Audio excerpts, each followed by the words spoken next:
생태라는 말처럼, 그러니까 에코라는 말처럼 어떤 운동 기술이라고 하는 거를 선수의 고유의 능력으로 보기보다는 어떤 환경 속에서 창발한다라는 개념으로 보는 관점이거든요. 제가 이 책의 전작인 인간은 어떻게 움직임을 배우는가에 끌렸던 이유도 제가 우리나라 엘리트 스포츠, 특히 야구 쪽을 보면서 가졌던 의문들이랑 많이 맞닿아 있었기 때문이에요. 어떤 반복 훈련이나 기본기에 대한 생각이라든가 올바른 테크닉, 메카닉에 대한 어떤 강조 이런 것들을 완전히 부정하지는 않지만 그런 게 과연 사실이야? 그냥 오랫동안 그렇게 해왔기 때문에 우리 그게 맞다라고 생각하면서 더 좋은 방법이 있는데 우리가 그걸 놓치고 있는 건 아닌가 하는 질문을 계속 하거든요.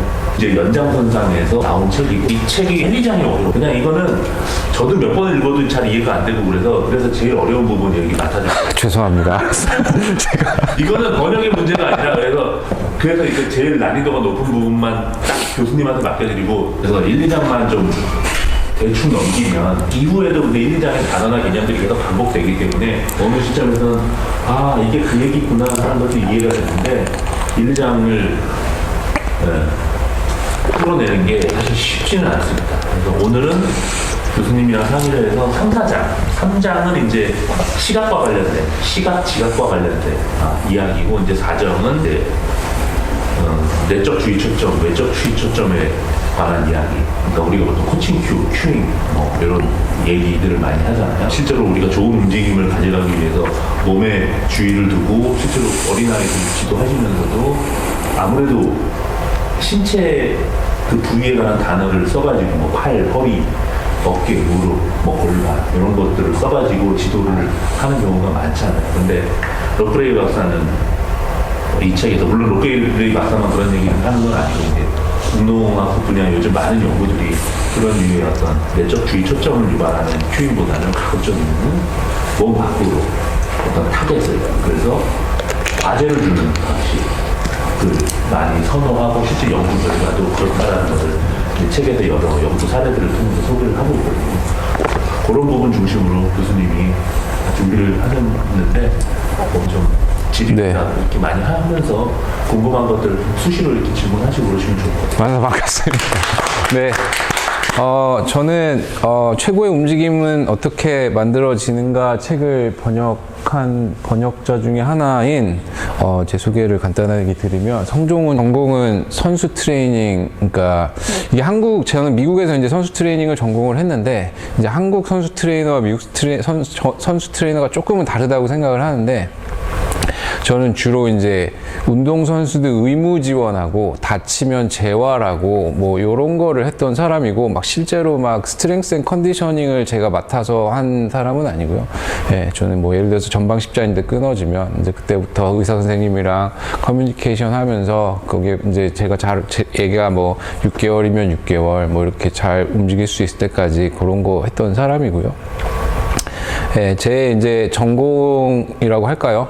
제가 석사, 박사 때 공부를 했던 게 이제 운동 제어라는 과목인데 운동 제어라는 과목은 사실 한국에 그렇게 아직 많이는 없어요. 그러니까 전통적으로 우리나라 뭐 생리학이라든지 뭐 운동 역학, 이제 심리학 이런 분야를 주로 다루는데 이제 운동 제어라는 분야를 공부를 했고 또 마찬가지로 생체 역학도 관심이 있어서 생체 역학도 공부를 해서 지금 학교에서 학생들 가르치면서 뭐 이런저런 걸 하고 있습니다. 네, 뭐 인스타 이거 항상 맨날 제가 무슨 발표를 하든 그냥 제 소개서로 띄워놓는 그냥 슬라이드인데 예, 요거는 예전에 저 풋볼팀에서 잠깐 일을 했을 때 사진이고요. 예, 제가 뭐 거기 스텝은 아니었고 인턴이었는데 뭐 아무튼 재밌게 했었던 것 같고 이제 석사 박사를 하면서부터는 저는 좀 연구를 좀 많이 했는데 연구 쪽은 좀 더 그랬던 것 같아요. 연구 쪽은 좀 운동 제어를 활용한 그 신경계 환자들, 질환자들을 재활에 좀 더 많이 했던 것 같습니다. 뭐 아무튼 저는 그렇고요. 저는 한 18년, 19년 뭐 한 미국에서 생활을 했고 한 3년 전에 이제 인하대로 오게 돼서 지금 이렇게 많은 교류를 시도하고 있습니다. 저도.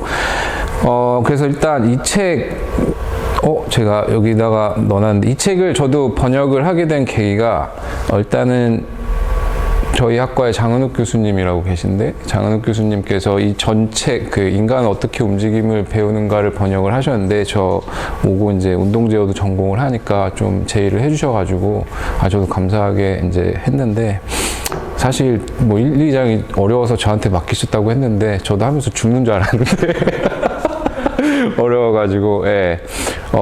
저는 운동제어라는 학문을 아까도 말씀드렸지만 그런 신경계 환자들 이런 재활 같은 거를 하기 위해서 배웠기 때문에 이런 운동선수에다가 이렇게 접목시키는 게 굉장히 저도 하면서 신선했고요. 네, 신선하고 그리고 되게 흥미로웠습니다. 실제로 아직까지도 연구 같은 것들을 많이 찾아보면 아직 운동선수를 주체로 해서 이런 운동제어 연구가 많지는 아직은 않기 때문에 그 현장의 그런 환경, 현장에서 오는 그런 지식이라든지 아직 연구에서의 갭이 엄청나게 큰 분야라고 지금 생각을 하고 그 와중에 이제 이 로버트 그레이라는 사람이 저자인데 이 사람이 지금 애리조나 주립대학교고 이 사람이 이제 그 심리학을 전공을 했더라고요. 근데 지금 또 희한하게 엔지니어링 디파트먼트에서 뭐 이렇게 뭐 교수 생활을 하고 있는 것 같은데 이제 이 사람이 그런 이론을 이제 굉장히 지금 운동선수 특히나 지금 야구계에다 적용을 많이 시키는 노력을 하는 것 같더라고요. 그래서 저도 이제 이 책을 접하고 나서 팟캐스트도 많이 읽어보고 뭐 했는데 굉장히 저에게는 신선했습니다. 예, 그래서 번역을 하면서도 저도 굉장히 재밌는 경험이었고요. 이 경험을 저도 이제 3학년짜리 제 애가 이제 야구를 하고 있습니다. 야구를 하고 있는데 막 이거 적용을 진짜 하거든요. 실제로 먹혀요. 실제로 먹히는 부분이 다 먹히진 않지만 실제로 좀 이따도 말씀드리겠지만 먹히는 부분이 진짜 있더라고요. 그래가지고 이게 되네 막 그런 경험을 실제로 하고 있어가지고 예. 아까 이제 내적주의 초점, 외적주의 초점 이제 그 얘기를 좀 이따 할 텐데 사실 저희 연구실에서 관심을 가지고 이번 학기 내내 이제 사전 조사를 해서 지금 그거에 관련해서 연구를 하려고 준비 중에 있어가지고 또 그것도 되게 재밌는 주제 중에 하나입니다.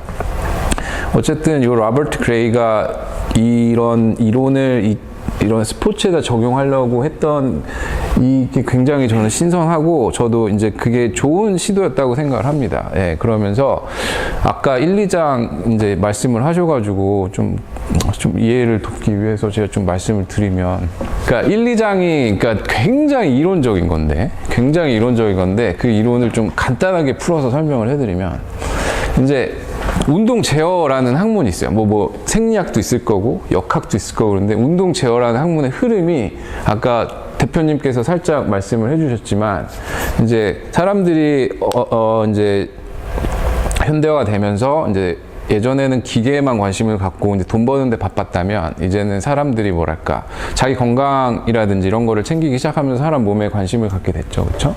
그러면서 이제 어떻게 움직이는가 뭐 의학도 그때부터 발달한 것 같고요. 네. 그래서 처음에 발달한 게 반사 이론이라는 이론으로 이 학문이 처음에 출발을 해요. 네. 그 학문에 이제 처음에 했던 사람이 이제 뉴로피질리스트 그래가지고 이제 그 신경학자가 처음에 이제 모터 컨트롤 이론을 정립을 하는데 노벨상도 받고 막 그런 사람이에요. 이제 그 사람은 이제 인간의 움직임이라는 것은 반사신경의 총합이다 이렇게 얘기를 합니다. 반사신경의 총합. 우리가 아는 반사신경 많이 있잖아요, 그렇죠? 여기 툭 치면 이렇게 튀어나오고. 이거 제가 수업 시간에도 얘기 많이 하는데 여러분들 제기 보신 분 계시죠? 제기 혹시 찰 때 어떻게 이렇게 제기가 이렇게 차잖아요. 그럼 어느 순간 이러고 있죠. 네? 네. 이게 다 저희 반사신경이에요. 이게 플렉션 리플렉스라고 해서 반사신경이고 그 다음에 누가 이렇게만 해도 저희는 이렇게 약간 이렇게 되지 않나요? 그러니까 다 구부린단 말이에요. 그러니까 사람이 자기 몸을 보호하기 위해서 그런 플렉션 리플렉스라고 하는데 이제 굴곡 반사 신경이죠. 그런 거의 합이다라고 이제 생각을 하고 얘기를 합니다. 근데 움직임이 어느 정도 설명은 돼요. 근데 이제 그때 워낙 저명한 사람이라서 이 사람의 이론을 이제 이렇게 뭐랄까 반대하는 사람은 좀 없었던 것 같은데 그 후에 이제 넘어가는 게 이제 이 이론은 이게 왜 그렇게 움직이느냐를 설명하지 못해요. 네. 우리 몸속에서 무엇이 이루느냐. 그러니까 인컴이 들어가면 아웃컴만 보여주는 이론이고요. 그 안에 이제 우리 몸속에 무슨 일이 일어나는가. 이거를 이제 다음 세대들이 하는 게 정보 처리 이론, 아까 말씀드린 스키마 이론, 뭐 이런 정보 처리. 이 정보 처리 이론, 이때 당시에 뭐가 발달을 하기 시작하냐면요. 그렇죠.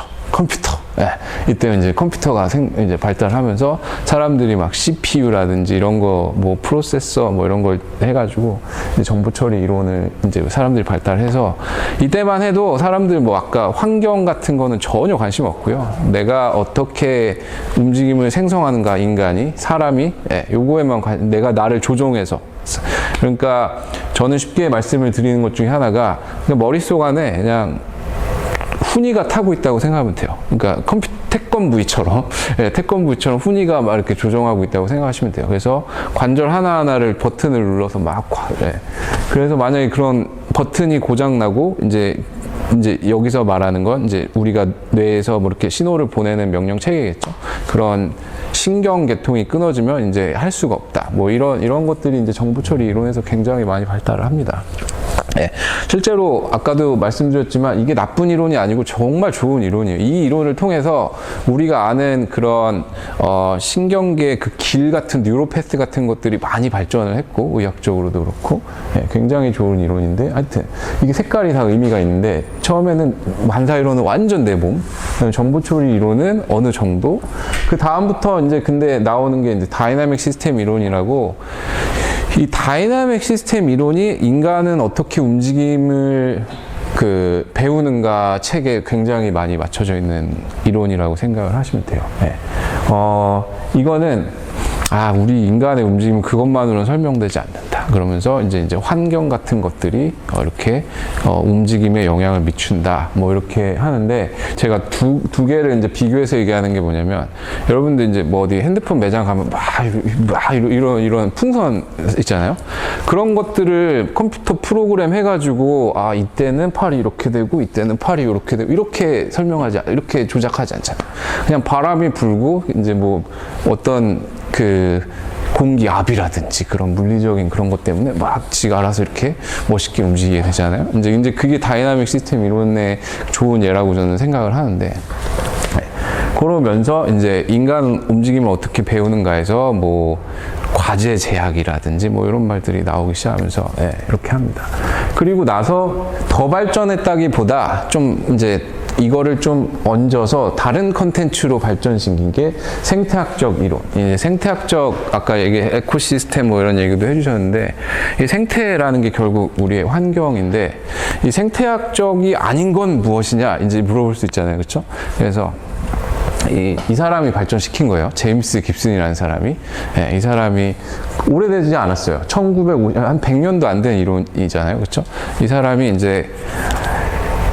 이게 이제 세 가지 제일 유명한 책들인데, 저도 이제 읽어봤는데, 여기서 이런 얘기를 합니다. 이제 제일 생태학적 이론과 제일 많이 비교하는 게 이제 물리적인 건데, 물리적인 거, 처음에는 1, 2장을 한다고 생각하시 좀 따분하지만 저는 재밌거든요, 이런 게. 그래가지고 그러니까 제가 원래 그 내용을 움직임은 지각이다라는 내용으로 이제 얘기를 많이 하고 다니는데, 그게 왜 그런 거냐면, 이제 생태라는 환경이라는 게 우리 눈에 보이고 느껴야 그게 환경이다라는 얘기를 해요. 그러니까 예를 들어서 아까 물리학이랑 비교를 많이 한다고 그랬는데, 저희가 물이 있잖아요, 물이. 그럼 여러분들 물 다 볼 수 있죠, 그렇죠? 물리적으로 다 보이고요, 그렇죠? 근데 물이 증발을 해요. 그러면 생태학적으로 물론 뭐 수분을 느끼고 막 이럴 수 있지만 물이 보이지 않죠? 이제 공기 중에 막 있고 막 이렇게 되어 있으니까. 근데 그러면 저희 눈에는 없으니까 이제 생태학적으로는 물이 없어진 거예요, 그렇죠? 근데 물리학적으로 봤을 때는 형태가 변형된 거잖아요. 그렇죠? 네. 그래서 생태학적이라는 거는 이제 어떤 개인이 보고 느낄 수 있는 그런 것들의 환경 안에서의 그런 뭐 움직임이랄까 뭐 이런 것들을 해갖고 이제 생태학적 시스템. 그래서 이제 이 사람이 주로 강조를 했던 건 비주얼 인포메이션. 그러니까 우리가 보는 거에서 오는 어떠한 그런 인포메이션에 대한 얘기를 굉장히 많이 합니다. 예. 실제로 이 사람이 그래서 한 일이, 이 사람은 스포츠에 대한 얘기는 하나도 안 해요. 이 사람이 그 에어포스에 있었거든요. 그러니까 공군에서. 그래갖고 이 사람이 이제 했던 게 뭐냐면, 비행 조종사들의 이륙 착륙하고 뭐 이렇게 비행 조종기 하는 거에 있어서의 시각의 역할에 대한 그런 것들을 굉장히 많이 합니다. 그 연구를 해요. 그러면서 나오는 게 이제 타우라든지 뭐 이제 책에 나오는 개념들이겠죠. 뭐 타우 각도 뭐 이런 것들이 많이 나오는데, 그 1장, 2장에 나오는 건데, 그 사실 그냥 읽으면서 이렇게 넘기시면 되는데, 그 사실 다 막 말도 안 되는 소리예요. 솔직히 말해서. 예, 눈에 보이지도 않고, 예, 실제로. 예.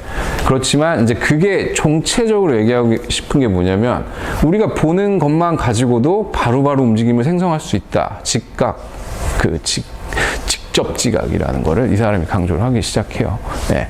그러면서 뭐 이거는 그냥 생태학적 이론, 제가 방금 말씀드린 거 쭉 이렇게 적어 놓은 거예요. 그냥. 예. 수행자와 환경은 분리되지 않고 함께 작용을 하는 시스템이다. 그리고 우리가 보고 느껴야 이제 움직임에 영향을 준다. 뭐 그런, 뭐 이렇게 쭉 써 놓은 건데 한번 이렇게 보고 넘어가겠습니다. 그러면 이제 직접 지각과 간접 지각이라는 말이 나오는데, 간접 지각은 이제 아까도 대표님께서도 말씀해준, 우리 뇌가 모든 걸 다 계산을 하는 그 개념을 이제 간접 지각이라고 합니다. 뭐 배트를 타면 공이 153km로 오니까 내가 팔을 이렇게 쳐야 되고, 뭐 한 0.1초, 0.5초 이후에나 도착을 하겠구나 하는 그런 어려운 프로세스를 머릿속에서 하는 거를 간접 지각이라고 해요. 예. 그러니까 공이 오는 것만 가지고는 부족한 거죠. 근데 사실 그렇지 않잖아요. 예. 공이 오면 우리는 바로 반응을 하게 되잖아요. 그렇죠? 그 왜 그러냐 했을 때 이제 이 책에서 나오는 게 불변 정보가 들어오니까 그러는데, 그 불변 정보가 뭐냐면 단순히 공이 빠른 게 아니고 공이 점점점 커지는 속도가 있는데, 그 속도에 따라서 얘가 언제쯤 도달할 것이다를 우리는 안다 이거죠. 예. 예. 그게 이제 계산을 통해서 하는 게 아니고 그냥 우리 눈에 이렇게 보이는 거예요. 이렇게 오면. 실제로 여러분들 공을 누가 던지면 어떻게 하실 것 같아요? 배우지 않아도, 우리가 계산하지 않아도 둘 중에 하나겠죠. 피하거나 잡거나. 네, 피하거나 잡거나. 그렇죠? 네, 애기도 다 그렇게 보통 하더라고요. 네. 이제 그런 것들이 이제 직접 지각에 이 사람이 얘기를 하는 겁니다. 그러니까 그러면서 데이빗 리라는 사람이 이제 얘기했던 것 중에 하나가 뭐냐면, 타우라는 개념, 얼마나 빨리 충돌하느냐. 그러면서 우리가 자동차를 몰다가 이런 경험을 절대 하시면 안 되지만, 이렇게 하다가 이렇게 핸드폰하고 가다가 갑자기 딱 봤는데 차가 바로 앞에 있는 경우가 있잖아요. 그때 2초 후에 부딪히겠다 하고 이렇게 밟지 않잖아요. 그냥 바로 팍 밟잖아요. 그렇죠? 예. 바로 이런 정보가 이제 직접 지각이고, 이제 직접 지각이 중요한 게 아니고, 직접 지각만 하는 것이 아니고, 우리 몸은 거기에 반응하게 설계가 되어 있다. 이게 이제 생태학적 시스템을 통해서 얘기하고 싶었던 것 같아요. 네. 제임스 깁슨이라는 사람이. 네. 근데 이게 이론이 굉장히 잘 맞아요. 그 야구는 굉장히 순간적으로 빠른 행동들이 여러 번에 걸쳐 일어나는 운동이잖아요. 그런 거다 보니까 이 직접 지각 이론이 굉장히 잘 맞는 것 같아요. 예, 생각하고 뭐 이럴 시간이 없으니까. 그래서 이 이론이 야구에 굉장히 많이 쓰인 것 같고, 뭐 아무튼 그래서 1, 2장을 통해서 이 사람이 이제 하고 싶었던 거는 이제 지각 동작 커플링이라는 이제 모터 컨트롤의 가장 중요한, 생태학적 시스템의 가장 중요한 그런 개념이 나오는데, 지각과 움직임은 밀접하게 연결되어 있다. 보면 느끼고 보는 거에 있어서 우리 몸은 반응하게 되어 있다. 그러면서 어포던스라는 개념도 나오고, 뭐 여러 가지 이제 생태학적 개념이 나오게 됩니다. 자, 그래서 이 지각 동작 커플링이라는 게 이제 뭐 본다고 반응을 하긴 하지만, 이게 뭐 이제 연습이 필요 없냐, 그렇지 않고요. 정보 처리 이론이라든지 이 생태학적 이론 둘 다 연습은 필요합니다. 이 정보 처리 이론은 우리 뇌가 더 빠르게 계산하고 뭐 뇌가 뭐 이렇게 좀 더 빠르게 뭐 상황을 인지하고 인식하는 거에 대한 연습에 초점을 맞춘다고 필요하다고 하면은 이 생태학적 시스템에서는 연습은 이 지각과 동작을 연결하기 위해서 연습이 굉장히 필요하다고 하고요. 그러니까 예를 들어서 아까도 말씀드렸지만 공이 야구 선수는 날라오면 잡아야 되잖아요, 그렇죠? 근데 피구 선수는 없지만 피구 같은 거는 공이 날라오면 피해야 되죠. 물론 잡아도 되지만 주로 피해야 되는 그런 거잖아요. 그런 것들이 이제 연습을 통해서 커플링 된다라고 얘기를 하는데 이제 여기서 그런 얘기가 많이 나오는 거죠. 사실 여러분들도 알다시피 뭐 반복된 훈련 같은 것들이 사실 계속해서 이렇게 똑같은 것만 하면 이 지각을 발달시킬 수가 있느냐. 지각 발달시키기 쉽지 않죠. 지각은 계속해서 뭔가 정보를 찾는 그런 프로세스인데 그런 것들을 그냥 여러분들 똑같은 것도 계속 하다 보면 이제 지각은 안 하고 그냥 몸이 그냥 반응하잖아요. 그쵸? 그러다 보면 어느 순간 딴 데서 오고 이런 거는 전혀 반응을 못하는 건 아니겠지만 그래도 그런 능력을 잃어버린다, 그런 능력이 개발이 안 된다 이런 얘기를 많이 하면서 요즘에 뭐 많더라고요, 그런 훈련법이. 저는 개인적으로 제가 훈련을 시키는 사람은 아니어서 잘은 모르겠지만 뭐 아쿠아백도 약간 그런 느낌인 것 같고, 그 다음에 이제 현장에서 운동시키는 것도 다 그런 느낌인 것 같고, 그렇다고 그런 반복적인 훈련이 중요하지 않다라고 생각하진 않습니다. 반복적인 훈련은 굉장히 저는 중요하다고 생각하는 사람 중에 하나인데, 그 이유는 어쨌든 지각과 동작을 커플링 시키기 위해서는 그 선수의 그릇을 잘 만들어 놔야 그 지각과 커플링 할 수 있는 그 능력도 생성이 될 수 있기 때문에 그런 반복적인 훈련, 특히나 스트렝스 앤 컨디셔닝 강조를 굉장히 많이 하는 사람 중에 하나인데 그런 것들이 그릇을 만들기 위해서는 굉장히 필요하다라고 저는 생각을 해서 뭐 아무튼 그렇습니다. 그래서 이 지각 동작 커플링을 향상시키기 위해서 이제 정보를 잘 찾아야 되잖아요. 그렇죠? 지각을 잘 해야 됩니다. 그렇죠? 그러면서 나오는 게 이제 3사장이에요. 그러면서 나오는 게 3사장. 그러니까 어떻게 그럼 정보를 잘 찾는 행위를 할 수가 있냐? 그러면 이제 3장이 이제 선수는 올바른 곳을 바라봐야 한다. 그 다음에 주의를 올바른 대상으로 가져가야 한다. 그럼 시선 얘기와 주의. 이거 사실 주의력은 굉장히 어떻게 읽다 보면 뜬구름 없는 소리일 수도 있습니다. 그 이유가 뭐냐면 저희가 눈에 보이지 않아요. 그 사람이 너 어디다 신경 썼어? 라고 대답은 할 수 있지만 실제로 그 사람의 마인드를 저희가 들여볼 수 없기 때문에 그래서 이런 것들을 실험을 하기 위해서 저 같은 경우는 이제 이런 것들을 실험을 할 건데, 실험을 하기 위해서는 굉장히 정교한 그런 그 실험 장치 같은 그러니까 기구를 말씀드리는 게 아니고 그 어떤 세팅이 필요한데 뭐 아무튼 그거에 대해서 저는 굉장히 관심을 갖고 있는 사람인데, 어쨌든 연습을 통해 환경 정보 포착 능력이 개선되면 지각 동작 커플링이 생성된다. 그러면서 이제 시선 얘기를 많이 합니다. 여기 다들 가르치고 계시니까 저는 궁금한 게, 뭐 3장 이제 책에 대한 얘기만 잠깐 해보면, 시선 컨트롤은 정보를 빠르게 탐지하고 움직임을 최적화하는 데 필수적이라고 생각을 하십니까, 여러분들? 실제로 생각을 하시나요? 그리고 시선 컨트롤은 다양한 연습 방법을 통해 개발될 수 있다라고 또 생각을 하시나요? 이 책에서는 그게 된다라고 얘기를 하는 거잖아요, 그렇죠? 그러면서 이제 이런 질문들을 여러분들이 한번 생각을 해보시면 좋은데, 그러면 이제 종목마다 다른 대답이 나올 거라고 저는 생각을 하는데, 선수는 움직이면 어디를 보는 게 좋을까? 뭐 이건 종목마다 또 그 상황마다 또 다른 게 될 겁니다. 그러면서 이제 다음 질문을 이제 드릴 건데, 일단 이거 한번 다, 만약 상대 선수를 본다면 머리, 발, 얼굴 어디를 봐야 할까? 뭐 타격할 때 어디 보십니까? 아니면 뭐 투구할 때 어디 보세요? 글러브 보십니까? 뭐 아니면, 그러니까 엘리트로 가면 갈수록 요 대상이 굉장히 좁아지더라고요. 그러니까 애들한테는 야 얼굴 봐야지, 야 사람 봐야지 뭐 이렇게 얘기하다가 엘리트로 가면 갈수록 야 눈 여기 봐야지, 뭐 이렇게 뭐 여기 봐야지, 뭐 굉장히 초점을 포커스를 굉장히 미세하게 가져가시더라고요. 그거는 한번 같이 얘기해 봤으면 좋겠습니다. 여러 대상을 함께 봐야 한다면 시선을 언제 전환하는 것이 좋은가? 타격, 투구 이런 거는 시선을 좀 고정하면 편하긴 한데 저 일요일 날 이제 장충 리틀 야구장 가서 이제 저희 아들도 야구하고 있는데 거기서 보니까 애들이 수비가 정말 개판이에요. 3학년이다 보니까 수비가 개판인데 애들이 연습이 잘 돼 있는 게 이제 공이 1, 2루로 가면 애들이 잡아서 다 아웃시킵니다. 근데 이제 1, 2루를 딱 넘어가잖아요. 그럼 그때부터 이제 난리가 나는 건데 애들이. 예. 그 외야수 애들은 아직까지 어디를 봐야 되는지 정확하게 모른다는 거를 제가 어디서 느꼈냐면 이제 공이 툭 넘어오면 이제 뒤에 이루수도 뛰어갈 거고 이제 공도 날라오잖아요. 얘네들이 뭘 해야 될지 바빠요. 막 이게 공을 봐야 되는지 아니면은 저걸 봐야 되는지 그러면서 그럼 뭐 어떻게 됐어요?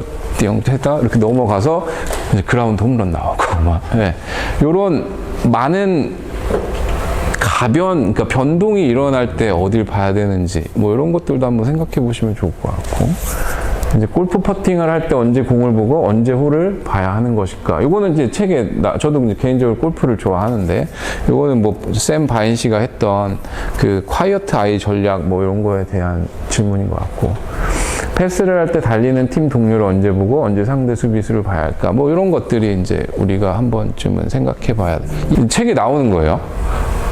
네. 그 타격을 할 때 공을 릴리즈하기 전에 어디를 봐야 할까? 저 이 질문을 항상 사람들한테 많이 합니다. 네, 실제로 어디를 보라고 하세요? 이제 시선 트레이닝을 한다니까 트레이너분들 궁금해서 여쭤보는 겁니다. 어디를 보라고 합니까 주로? 보통 제가 이제 저분 직접적으로 관여를 하지 않지만 네. 치는 선수들이 좀 공통점으로 보는 게 다른 곳을 보고 던지는 순간 순간적으로 집중해서 보려고 하는 게 있고 네. 약간 공을 조금 더 밑에서 보려고 하는 자연스럽게 중심이 낮아지게 밑으로 보려고 하는 경향이 있는 것 같습니다. 그게 무슨 밑으로 본다는 게 뭐죠? 그러니까 시선이 자연스럽게 약간 이렇게 들어가는 느낌이 좀 있는 것 같습니다. 공쪽 타자 그러니까 공 보기 전에 공 보기 전에 다른 곳에 보고 있다가 다른 곳 어디? 그러니까 그게 좀 궁금하더라고요. 네, 혹시 주변시, 중심시 뭐 오늘 깊게 다루진 않겠지만, 네, 그러니까 일단 이거 저희 아들인데요. 며칠 전에 제가 인스타에 올린 겁니다. 또 잘 안 돼서 그냥 말씀을 드리면 이게 실제로 공이 날아온 속도에 비해서 오히려 와인드업하고 이 기간이 훨씬 더 길더라고요. 네, 제가 여러 가지로 분석을 해보니까. 네. 그러면 어딘가 시선을 이렇게 놓고 있어야 하는데 말씀하신 대로 그냥 전체적인 모션을 보는 건지 아니면 실제로 엘리트 선수들은 어디를 보는 건지 근데 제가 뭐 코치님들이랑 감독님한테도 물어봤는데 다들 그냥 공 봐야죠 이렇게 얘기하시긴 하시더라고요 진짜. 네, 실제로 뭔가 전략이 있다 이렇게 생각되지 않아요. 네, 실제로. 근데 그 긴 시간을 어떻게 하면 좀 더 시선적으로 잘 놓으면 좋을까? 책에서는 이렇게 얘기를 하죠. 그렇죠? 그 모자를 메이저리그 선수들은 많이 본다고 그러더라고요. 모자. 그러니까 모자를 이렇게 딱 고정시켜 놓고 보면은 이제 주변시를 통해서 움직임은 싹 다 그러니까 이제 우리가 확인할 수 있고 그다음에 이제 어느 순간부터 공이 날아올 때는 주변시를 사용할 수 없어. 주변시가 뭐냐면 이런 거라고 생각을 하시면 돼요. 그러니까 우리 눈이 두 가지 시스템으로 되어 있는데 하나는 그러니까 이렇게 딱 선명하게 보이는 부분. 그 다음에 주변시 같은 경우는 이제 옆에 뿌옇, 사실 저는 뿌옇게 보인다고 생각은 안 하지만, 그래도 이렇게 선명하지 않고 우리가 거기를 보지 않아도 이렇게 보이는 부분 있잖아요. 그걸 주변시라고 이제 얘기를 하는데, 둘 다 중요합니다. 여기서 얘기할 때는 어떤 패스를 많이 하는 스포츠는 중심시도 중요하지만 이 주변시를 더 발달시켜야 된다는 그런 스포츠도 굉장히 많아요. 예를 들어서 뭐 패스를 할 때 찾거나 뭐 그런 것들. 네. 근데 주변시를 이제 야구를 할 때 보면 이제 모자를 많이 본다고 얘기를 하더라고요. 그 이유가 이제 바로 이제 공이 확 날라오니까 그거에 맞춰서 볼 수 있게끔 하려고. 혹시 이거를 한번 써보셨나요? 네? 전 너무 궁금해가지고, 진짜. 이게 과연, 이게 맞는 것인가? 네, 저는 이게 되게 맞는 것인가? 네. 그리고 한 단계 또 넘어가서, 아무튼 이렇게 하나를 이렇게 고정을 시켜놨다가, 그 다음에 시선을 공으로 탁 옮기는 작업을 그 랍 그레이 박사는 해보니까 되게 효율적이라는 얘기를 많이 하더라고요. 그 이유는 이제 이 날라오는 정보가 정확하니까. 예. 공에 어쨌든 집중은 하긴 해야 되잖아요. 그쵸? 예. 예. 그렇기 때문에 이게 굉장히, 딴 데를 보고 있으면 아무래도 이게 사람이, 여러분들 이렇게 있다 이렇게 돌리면 시각이 좀 왜곡됩니다. 그쵸? 시선이 왜곡된단 말이에요. 그리고 이런 얘기도 많이 해요. 그러니까 제가 이제 스포츠 생체 역학을 공부를 하는 사람으로서 뭔가 움직임을 분석할 때 절대 대각선에서 하지 말라 그러거든요. 무조건 옆, 앞 이렇게 해야 되는데 저희가 이렇게 움직이다 보면 어떻게 되냐면 이게 공도 약간 대각선 같이 이렇게 될 수가 있고 그러다 보면은 이제 오는 속도 같은 것들이 왜곡이 조금씩 될 수 있다. 예. 라고 저는 생각을 합니다. 예. 그렇기 때문에 뭐 속도가 예를 들어서 좀 줄어들 수도 있는 것이고 빨라질 수도 있는 거고 왜냐면 대각선으로 오니까요. 예. 그래서 이걸 항상 일자로 이렇게 보고 있어야 된다 이런 얘기를 많이들 하시는데 그거 관련해서는 이제 오타니 같은 타격 스탠스가 네. 그러니까 투수를 정면으로 바라보는 우리 오타니 타격 네네네 자세를 딱 보면 네. 그 방금 말씀하신 맥락에서 그래서 그 부분을 강조하는 메이저리그 코치가 있더라고요. 적이면 마이너리그 단계부터 네. 오타니처럼 최대한 정면으로 바라보게 그 사선으로 보는 거랑 고개를 반쯤 돌려가지고 보는 거랑 그 시각의 질 네. 차이가 날 수 있기 때문에 그 차이가 얼마일지 모르겠지만 제대로 보느냐가 움직임의 질에 그대로 반영되기 때문에 예, 그래서 보면 오타니도 그걸 알고 그러는지 아니면 우리는 어떤 실험을 통해서 그렇게 했는지 모르겠는데 좀 유난히 다른 타자들에 비해서는 좀 고개가 이렇게 예쁘게 돌아가는 정면 예. 다른 식으로 맞습니다. 네.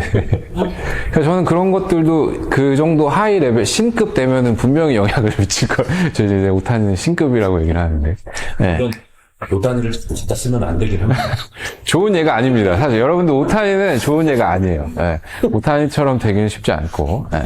근데 그 사선으로 그러니까 항상 운동 역학에서의 가장 제가 수업 시간에 얘기하는 건 대각선은 싫어한다, 우리는. 항상 그래서 벡터 분해라는 걸 해서 X축, Y축으로 뭔가를 분석을 한다. 네, 그런 얘기를 많이 합니다. 네. 여기서 하나 더 들어가면 여기 책에는 없는 얘기지만, 그, 코치님이라 이렇게, 프로야구 선수 출신 여러분들 이제 이름 대면 다 아실 법한 은퇴하신 코치님이랑 얘기를 나눴는데, 이제 본인 후배가 찾아왔다는 거예요. 본인 후배도 굉장히 유명한 선수였어요. 이름 딱 대면 아실 만한. 그 후배가 찾아와가지고 타격을 하는데 은퇴하고 타격이 훨씬 더 잘 된다는 거예요. 그리고 왜 그러냐고 물어봤더니 예전에는 공이 이렇게 날라오면 아까 저 스핀 못 본다고 했는데 그분은 공을 예전에는 이렇게 위를 보고 쳤대요. 윗부분을. 근데 이제는 옆부분을 보고 친다는 거예요. 그게 무슨 얘기예요? 이렇게 여쭤보니까, 이 윗부분을 보고 치다 보니까, 이게 이제 움직임의, 스윙의 면이 자꾸, 요렇게 된다고 하더라고요. 네. 그게 진실인지 아닌지는 저는 잘 모르겠습니다만. 네. 근데, 옆을 보고 치기 시작하니까, 이게 이렇게 되던 게, 이제 면이, 이제 더, 이렇게 옆으로, 어떻게 설명을 해야 될지. 하여튼, 움직임이 변한다고, 그러니까 작은 차이인데 움직임이 좀 변했다라는 말씀을 하시더라고요. 그 얘기를 거의 한 30분 동안 진지하게 저한테 해주셨는데, 이 책 얘기하면서, 네.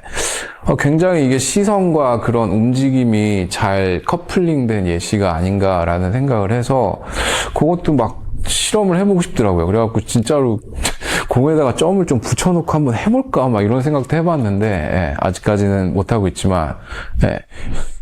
아까도 말씀드렸지만 엘리트로 가면 갈수록 더 중심시 보는 그거를 좀 명확하게 해주면 좋을 것 같다는 생각이 많이 들어요. 이렇게 많은 분들이랑 얘기를 했을 때 공을 바라보다 공이 어디를 봐라. 그러니까 그분은 이제 수비를 열심히 하시는 분인데 이제 수비 잡고도 이제 공을 던지잖아요. 1루로 던지잖아요. 그러면 그냥 1루로 던지는 것보다 1루수에 글러브로 던져라. 뭐 이런 식으로 이제 설명을 좀 해줘야 된다. 왜냐면 애들이 시선이, 그러니까 저는 이제 지금 유소년 애들을 대상으로 이제 실험을 많이 하고 있으니까 저희 아들 때문에.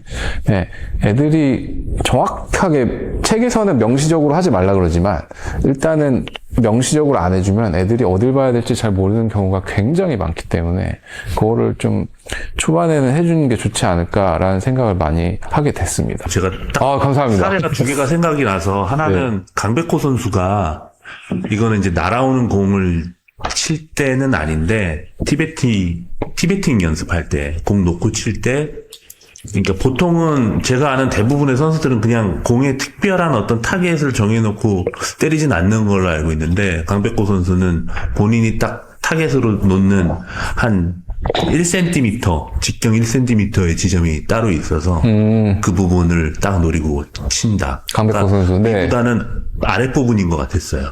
네.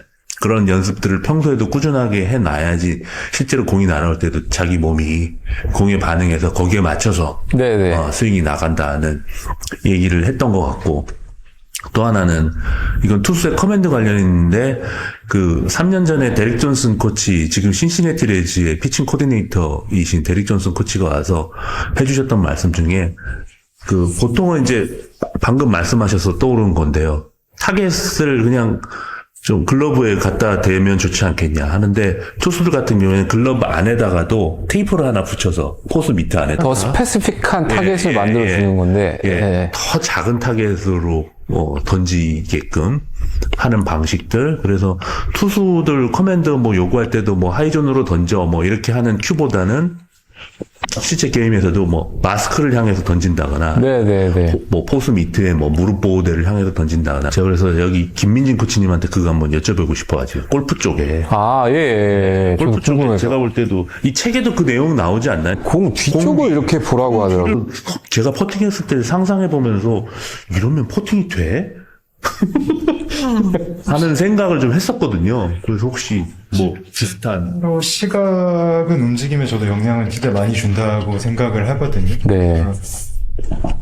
실제로 선수들이 기량이 한참 이렇게 올라왔을 때 선수들이랑 대화를 해보면 사실 공에 집중을 하는 선수들은 거의 없어요.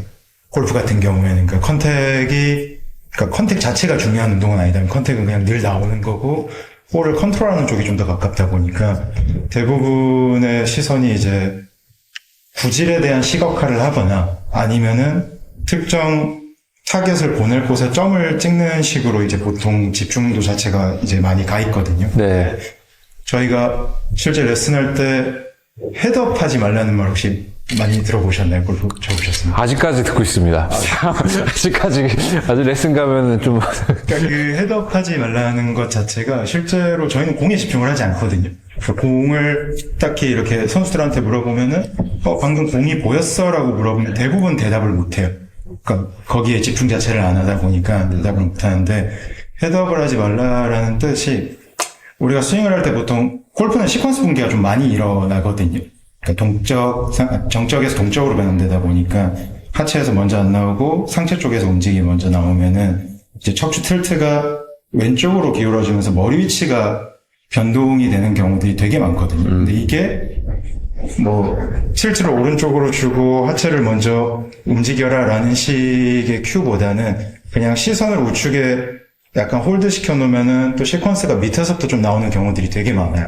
그래서 이제 헤드업 하지 말라가 우리가 어느 정도의 위치를 좀 잡고 시퀀스를 아래쪽에서 만드는데 분명 좀 도움이 되긴 하거든요. 네. 그래서 그리고 예를 들어서 가파르게 치는 선수들 같은 경우에는 연습장 환경을 이제 산악지대가 많다 보니까 오르막 연습장 같은 곳에 놔두면은 어느 시점에서 얘가 이제 올려치고 있거든요. 그러니까 시선이 타겟 라인이 아니라 약간 이제 위쪽을 가다 보면은 또 그거에 맞춰서 또 이렇게 스윙 자체가 또 올려치게 되는 것도 있어서 생각도 못했던 부분이다. 네, 그래서 시선을 어느 쪽을 보냐에 따라서 생각보다 골프는 움직임이 굉장히 많이 변하기는 변해요. 그래서 아마 공 옆쪽을 보라는 것도 보통 우리가 소위 엎어친다고 보통 표현을 하죠. 축이 왼쪽으로 이동돼서 치는 애들한테는 공의 위쪽이 아니라 옆쪽을 보라는 큐가 분명 어느 정도의 이제 도움을 주기는 주는 것 같아요. 말씀 들어보니까 저는 3층이나 4층에서 연습을 했어요. 올라가기 귀찮아서 맨날 1층에서만 해도 그랬나 보다. 생각보다 그런 것 때문에 움직임에 영향을 많이 주기는 하더라고요. 네. 좀 질문을 좀 이어가 보자면, 이제, 이 책에서 나오는 건 퍼팅할 때 얘기가 나와요. 퍼팅할 때 그래서, 이제 초보자들 같은 경우는 바쁘죠. 이렇게 봤다, 이렇게 봤다, 이렇게 봤다, 이렇게 치기 바쁜데, 이제, 샘 바인시라는 사람이 뭐 어떤 행위를 이제 디렉션을 줬냐면, 이제 치기 전에 공을 그 뒤쪽 부분을, 여기 뒤쪽 부분, 아무래도 이게 스윙이 크진 않으니까요. 예, 이 뒤쪽 부분을 한 2초 정도 바라보고 그 후 쳐라. 이렇게 얘기를 한단 말이에요. 그렇다니까 정확성이 올라갔대요. 이런 거에 대해서는 어떻게 한번 생각해 보실 수 있을까요? 약간 그 선수에 대한 앞뒤 맥락이 좀 있어야 대답을 할 수 있을 것 같아요. 그냥 막연하게 공의 뒤쪽을 2초 정도 더 봤다고 기량이 무조건 올라간다는 사실 전 동의는 못하겠고. 네네네. 그건 동의는 못하겠는데, 이제 이 선수가 어떤 부분 때문에 어느 방향으로 미스가 좀 많이 나고 있느냐에 따라 가지고 그 큐가 효과가 있을 수도 있고 없을 수도 있고라고 생각을 하거든요. 그러니까 오히려 아까 기량이 좋은 선수들은 보통 그 구질이나 타겟 쪽에 집중을 조금 더 많이 한다라고 했었잖아요. 네. 오히려 기량이 떨어졌을 때는 집중도 자체가 몸 쪽이나 공 쪽으로 오는 경우가 굉장히 많거든요. 네네. 그러니까 어쩌면 움직임을 너무 이제 컨트롤하려고 하는, 그러니까 보통 골프가 좀 다른 운동은 제가 잘 모르겠지만 골프는 이상하게 스윙에 대한 어떤 신화가 좀 이렇게 과대평가돼 있다고 좀 생각을 하거든요. 그래서 항상 어떤 기량이 떨어져 있으면은 뭐 스윙이 이래서 이렇다. 뭐 움직임이 뭐 이래서 이렇다. 어디 근육을 사용해야 된다. 이런 큐나 집중을 되게 많이 가지더라고요. 그래서 기량이 떨어질수록 대화를 해보면 집중도 자체가 움직임 컨트롤하는 쪽으로 많이 와 있고 어떤 공을 맞추는 행위 자체에 굉장히 집중이 많이 가 있거든요. 그래서 저는 공 쪽에 오히려 집중도를 높이는 거는 그냥 아까 같은 뭐 좀 어떤 맥락이 있지 않는 상황에서 그냥 무조건 공에 좀 더 집중해라는 개인적으로 그렇게 좋은 큐가 되지는 못한다고 생각을 합니다.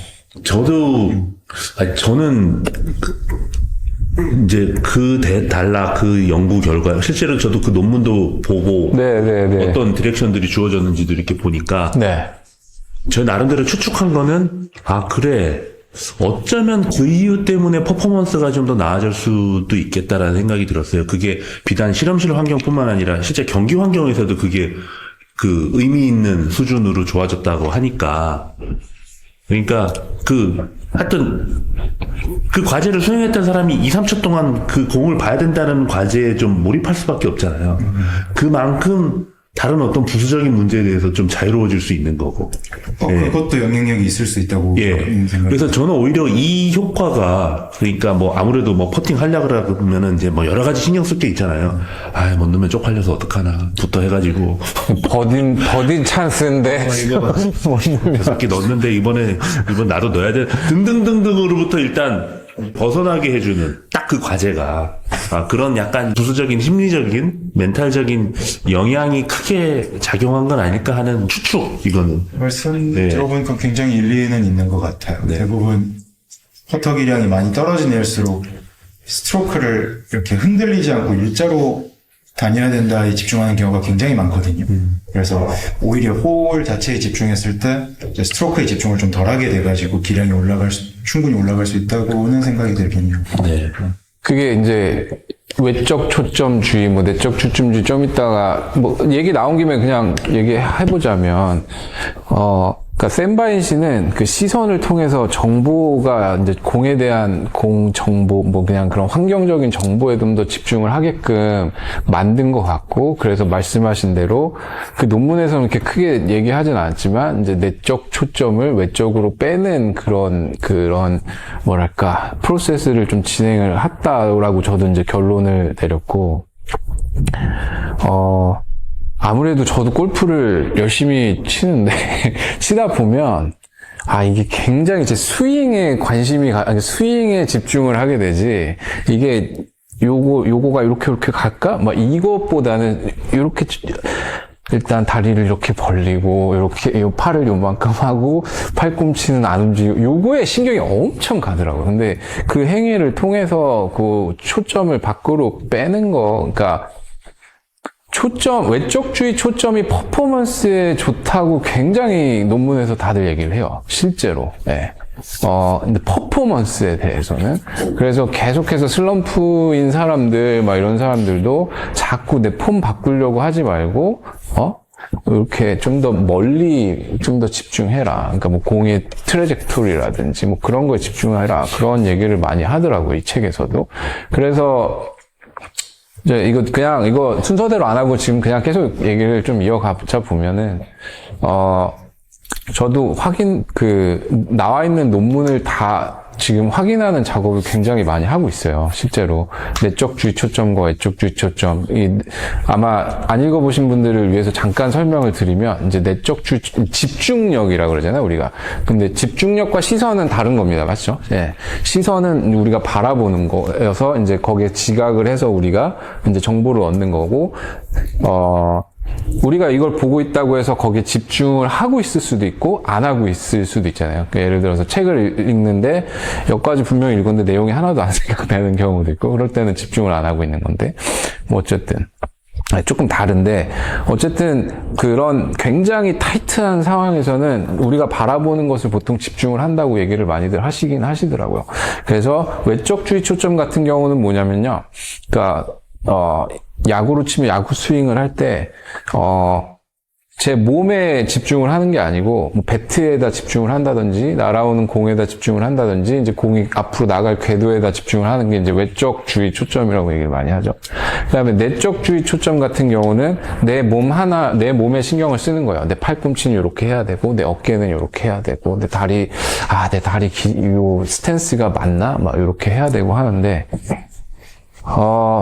대부분의 모든 그 논문에서는 외적주의 초점이 훨씬 더 퍼포먼스는 좋다. 이 재활이랑은 또 다른 얘기입니다, 여러분들. 재활이랑은 다른 얘기고, 퍼포먼스 좋아지는데 훨씬 더 좋다. 그 이유가, 저기 쭉 가보면, 저는 이걸로 좀 많이 설명을 하는데, 내적 큐는 움직임 자기조직화를 방해하는 제약. 뭐냐면 아까도 우리가 다이나믹 시스템 이론을 얘기를 했지만 여러 가지 물리적인 그런 환경적인 것들이 우리의 관절 하나하나를 다 컨트롤하는 것이 아니고 아까 그 핸드폰 가게처럼 이렇게 하는 거를 이렇게 저절로 만들어지는데 그걸 우리는 자기조직화라고 합니다. 네, 자기조직화를 하는데 이제 잘 만들어졌어요. 폼이라든지 뭐 이런 것들이 잘 만들어진 상태라고 합시다. 네.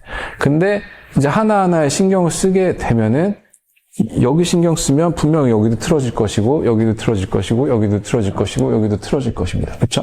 그게 저는 뭘로 설명을 드리냐면 제가 시계를 좀 좋아하는데 물론 비싼 시계는 돈이 없어갖고 없지만 여러분들도 알다시피 오토매틱 시계 있잖아요. 그렇죠?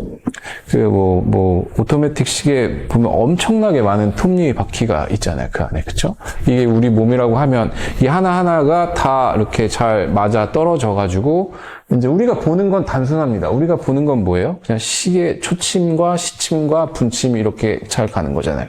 근데 만약에 우리가 하나를 이게 다 맞아서 가는 건데 하나를 억지로 막 돌린다고 생각을 하면 어떤 일이 발생하면 우리가 아웃컴 같은 것들이 굉장히 좋지 않잖아요. 그렇죠? 네, 막 틀어질 것이고 막 그러고 이제 그래서 요 내적인 거 하나 톱니바퀴에 신경 쓰지 말고 계속해서 바깥으로 신경을 보내라.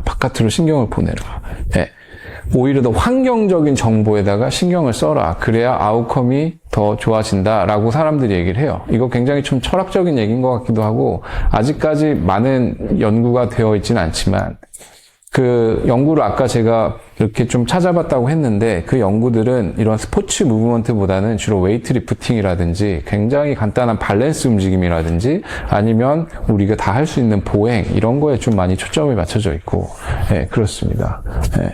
그래서 이제 외적 큐가 더 나은 학습으로 뭐 이어지는 이유는 뭐 이렇게 되는데 우리가 자꾸 슬럼프나 이제 부상이라든지 뭐 이런 거를 걸리면은 아까도 얘기했지만 이제 자신감도 없어지고 뭐 이런 거는 심리적인 문제는 둘째치고 계속해서 이 초점이 안쪽으로 들어온다고 막 말씀들을 많이 하시고 실제로 재활 해보면 알잖아요. 네, 재활 해보면 아 이게 내가 쳐야 되는데 이 발목은 괜찮을까? 무릎은 또 돌아가서 십자인데 또 이거 무리 가지 않을까? 이러면서 계속해서 여기를 버티려고 하거나 네, 그런 경우가 많이 생길 수 있다 이거죠.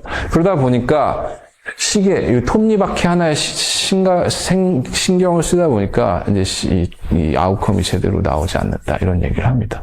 내적주의 초점이 나쁘냐? 저는 그렇진 않은데 이게 때에 맞게 써야 된다고 생각을 하는데 이런 얘기 많이 해요. 재활할 때는 내적주의 초점만큼 좋은 게 없습니다, 여러분. 예를 들어서 십자인대가 딱 끊어지잖아요. 십자인대가 끊어지면 처음에 이제 리컨스트럭션 서저리 하고 처음에 하는 것들이 뭐냐면 VMO라고 해가지고 여기다 힘주라 그래요. 여기 아이소메트리. 이건 무조건 해야 되는 거죠, 그렇죠? 그래서 여기다 힘줘, 여기다 힘줘. 그러면서 내적주의 초점을 계속해서 줘야 애들이 이제 여기에다가 힘을 주고 이제 그러면서 만들어지는 건데. 그리고 또 하나 내적주의 초점이 언제 좋냐고 저는 여쭤보면은 폼 바꿀 때 대신에 코치님들한테 이제 이건 저는 얘기를 해서 저도 나름 결론에 도달한 건데 폼을 바꿀 때 처음에 절대 아웃컴에 신경 쓰지 말아라. 아까도 말씀드렸지만 이거 바꾸는 작업을 하잖아요. 근데 바꿨는데 바로 이게 막 타격이 저만큼 날아가거나 그러지 않을 거 아니에요. 그렇죠? 골프도 마찬가지일 거고. 근데 만약에 그 폼이 코치님들이 옳다고 믿고 그 폼으로 바꾸는 과정을 겪은 다음에는 그게 어느 정도 자동화가 되면은 그때부터는 제가 볼 때는 아웃컴이 잘 나올 것 같고 그다음부터는 외적주의 초점이 잘 맞을 텐데 처음부터 폼을 바꾸는 데 있어서 외적주의 초점이 잘 먹힐까? 먹힐 수도 있고 안 먹힐 수도 있다고 생각을 하는데 이 책에는 먹힌다고 얘기를 해요. 뭐 펜스를 보고 쳐라, 뭐, 여기를 보고 쳐라, 뭐 이런 얘기를 하면서 먹힌다고 생각을 하는데, 좀 많은 공사를 해야 될 때, 폼적으로 봤을 때, 그럴 때는 내적주의 초점이 저는 훨씬 더 잘 워크한다. 논문에도 나와 있고, 웨이트 리프팅 같은 경우는 그렇게 논문에 나와 있어요. 예. 근데 결과적으로 봤을 때 내적주의 초점은 그러니까 내적주의 초점을 쓰는 논문들이 어떤 논문들이냐면 이제 보통 이제 근전도 센서라고 하는데 이제 EMG 센서라고 하는데 이런 것들 이렇게 붙여놓고 네. 그 근육에다가 신경을 쓰게 만들어 놓고 그럼 그 근육이 활성화가 되는지 안 되는지 그런 것들을 이제 체크를 해 가면서 얘가 아웃컴이 좋은지 안 좋은지 아웃컴이라고 하면 뭐 무게를 더 들 수 있는지 아니면 지면 발력을 훨씬 더 잘 쓸 수 있는지 뭐 이런 얘기를 하겠죠. 예. 근데 내적주의 초점이 결과적으로 봤을 때는 그 아웃컴, 지면 발력이라든지 뭐 그런 코디네이션 같은 걸 봤을 때는 더 안 좋게 나와요. 많은 경우. 네. 하지만 그 부분에 있어서 큰 활성도는 훨씬 더 높아집니다. 네. 훨씬 더 높아지겠죠. 당연히 그 부분에 신경을 쓰니까. 네. 네. 그래서 요런 연구들을 통해서 이제 내적주의 초점과 외적주의 초점을 우리가 여기 책 읽어보시면 울프 박사 나오잖아요. 그 사람이 다 한 거예요, 사실은. 네, 거의, 이 연구들은. 그 사람이 이제, 유니버시티 오브 라스베가스, 네바다의 라스베가스에 있는 사람인데, 저도 개인적으로 학회에서 한번 만나본 적이 한번 예전에 있었는데, 이 사람이 다 해서 이게 지금 몇 가지 이렇게 뻗어 나온 건데, 네. 그래서 아마 외적주의 초점 같은, 내적주의 초점, 외적주의 초점, 이런 것들을 한번 여러분들이 써보실 때, 아웃컴을 좀 향상시켜보고 싶다. 그러면은 외적주의 초점을 좀 써보시는 게 좋고, 난 폼을 다 뜯어 고쳐야겠다. 그리고 나서 해야겠다. 그러면은 이제 순차적으로 이렇게 한번 해보시는 것도 좋을 것 같고, 재활하는 사람 같은 경우는 내적주의 초점이 훨씬 더 좋고, 또 요새 책에는 나오지 않지만 제가 달리기에 관심이 많아서 그러니까 왜 음악을 들으면 훨씬 더 잘 뛸 수 있을까? 뭐 이런 것들 비디오 보면서 뛰면은 계속 막 내 발걸음 소리 듣는 것보다 훨씬 더 잘 뛰어지는 그런 게 있는데 이것도 설명하기가 되게 어려운데 결과적으로 봤을 때 음악을 들었을 때 러닝 이코노미라고 했고 이제 VO2 뭔지 아시죠? 산소 섭취량 그게 훨씬 더 떨어지더라고요. 실제로 이거는 제가 연구한 건 아니고 그 연구 결과에 의해서 이제 논문을 읽고 알게 된 건데, 예, 더 떨어지고 뭐 이런 논문들이 많더라고요. 이런 것들을 다 요것들로 많이 설명을 해요. 운동 제어 쪽으로. 이제 외부적으로 가니까 우리 코디네이션이 훨씬 더, 왜냐하면 우리 몸은 어느 정도 그러니까 걸음걸이나 러닝은 사실 우리가 교육하는 건 아니잖아요. 어렸을 때부터 계속해서 배워서 많이 자동화되어 있는 움직임이잖아요. 그렇죠?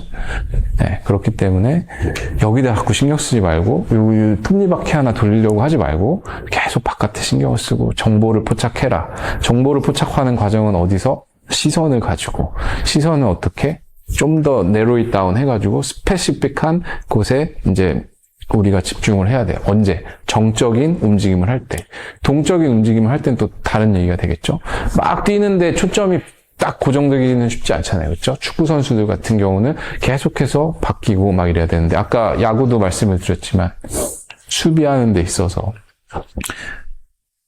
애들은 보면은 딱딱딱 정해진 플레이가 아니면 이제 정보를 찾아야 되는데 계속해서 공 봤다, 수비수 봤다, 공 봤다, 수비수 봤다, 타자 봤다, 너무 신경 쓸 게 많다 보니까, 예. 그래서 좀 책에서는 명시적인 교습은 안 좋다고 나와요. 어디를 봐라라고 말해주는 건 그다지 좋지 않다라는 얘기를 하는데, 처음에 교육할 때는 그런 것도 좀 필요하지 않나. 그 후에 이제 여러분들 코칭을 하실 때 어디에 시선을 두게끔 만들고 싶을 때 이제 그거를 좀 더 방법을 찾아볼 수는 있겠죠. 예를 들어서 이제 뭐가 있을까요? 책에 나왔던 것 중에 하나가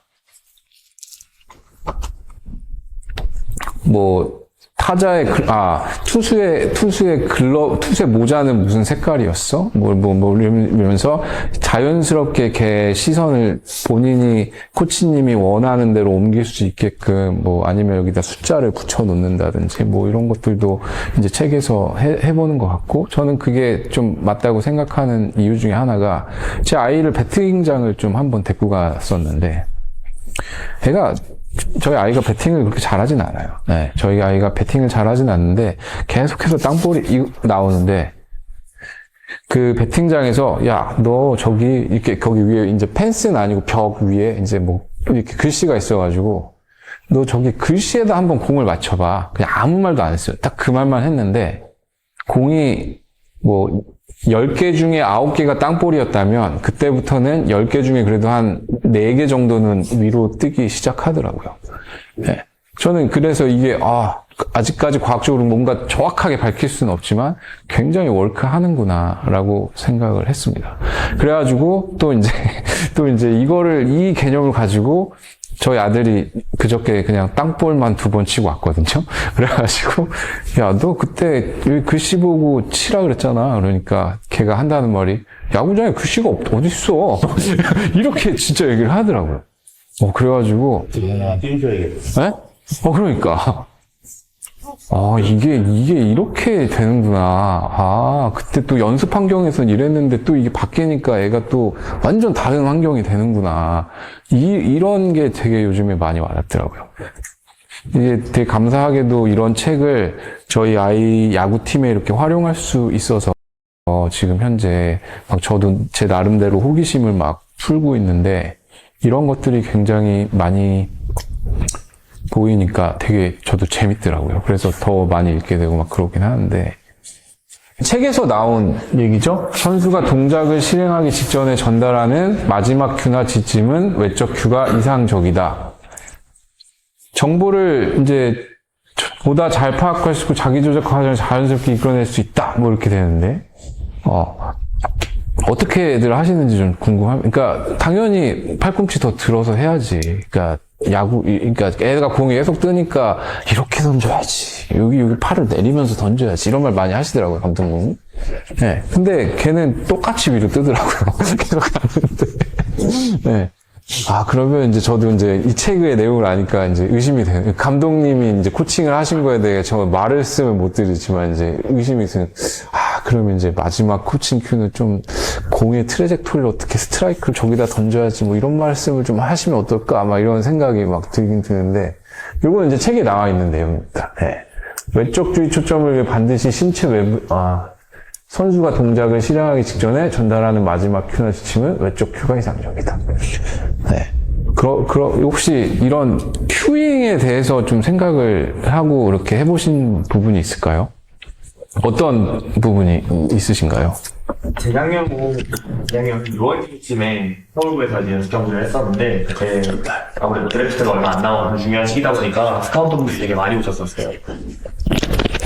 근데 이제 그때 선수가 한 첫 타석이 끝나고 갑자기 저한테 오더라고요. 굉장히 잘 치는 선수고 되게 유명한 선수고 청소년 대표까지 갔던 선수인데 갑자기 뒷다리가 안 눌린대요. 저한테 와가지고 제 트레이너다 보니까 이제 그런 얘기를 했던 것 같은데 아무리 봐도 얘 뒷다리에는 고관절 가동 범위도 문제가 없고 괜찮은데 좀 불안해하는 거죠. 뭔가 문제가 생기니까 기술적으로 시즌을 치르다 보면 기술적으로 좀 흔들린다고 생각을 하고 몸에 문제가 생겼다고 생각을 해서 왔는데 그때 제가 했던 말이 야 전쟁 나가지고 뭐 그거 하고 있어. 그냥 투수 머리 보고 쳐 이랬는데 그냥 그 다음 타석에 맞자마자 넘어가는 타구를 치더라고요.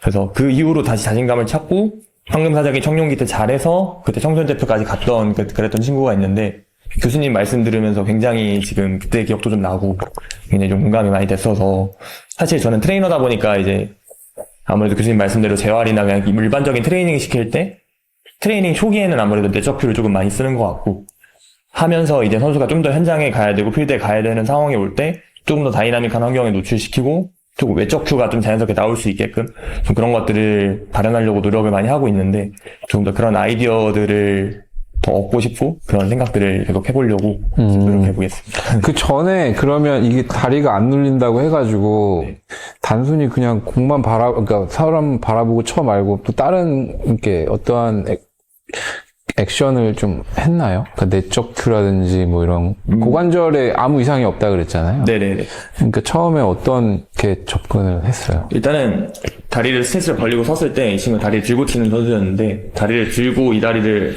내외전시켜서 이제 고관절을 락을 걸어줄 수 있는지 없는지를 봤는데 잘 걸더라고요. 그래서 나 괜찮다고 그냥 잘 나가서 자신 있게 치라고.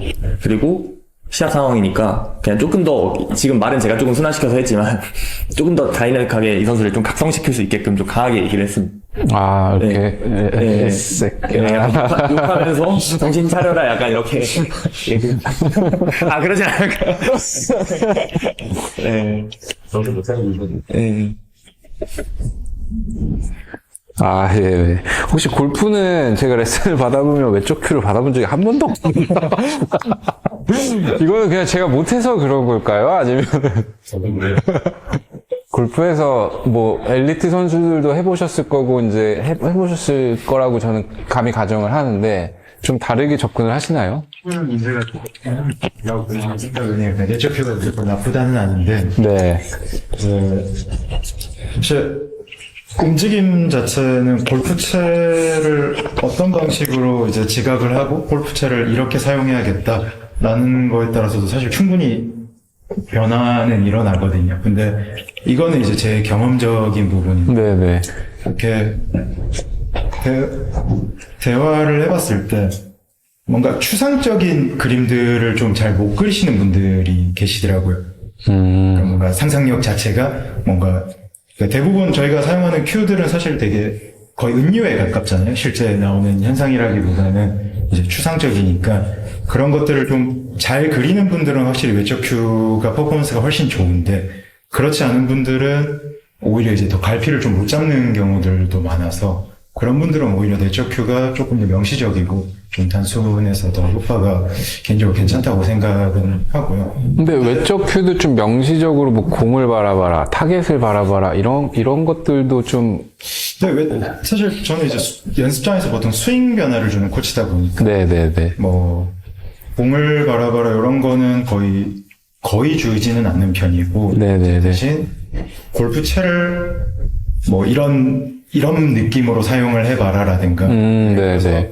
저희가 대표적인 외적 큐가 어쩌면 약간 찍어쳐라거든요. 찍어쳐라. 네. 그러니까 예를 들어서 저희가 PGA 투어 평균 접근각을 보면은 7번 아이언 같은 경우에 마이너스 4도 정도를 이상치로 보거든요. 네. 그래서 그게 지면에서 이제 접근하는 들어올 때 접근 각도를 편차를 보는 거라서 사실 마이너스 4도라고 해봤자 육안으로 봤을 땐 거의 수평에 가까운 움직임이라는 거예요. 그래서 사실 프로 선수들 중에 골프채가 가파르게 접근하는 걸 좋아하는 선수는 전 없다고 보거든요. 네. 어쨌든 페이스는 옆에 달려있잖아요. 네네네. 공을 절대, 그러니까 물리적으로 실제로 접근 각도가 40도, 60도로 절대 칠 수가 없단 말이에요. 근데 이제 찍어쳐라는 표현을 쓰는 이유도 우리가 오한마나 이제 뭐 곡괭이 같은 거를 사용을 할 때 그걸 사용하는 약간 그 박자감과 힘을 쓰는 타이밍들이 있잖아요.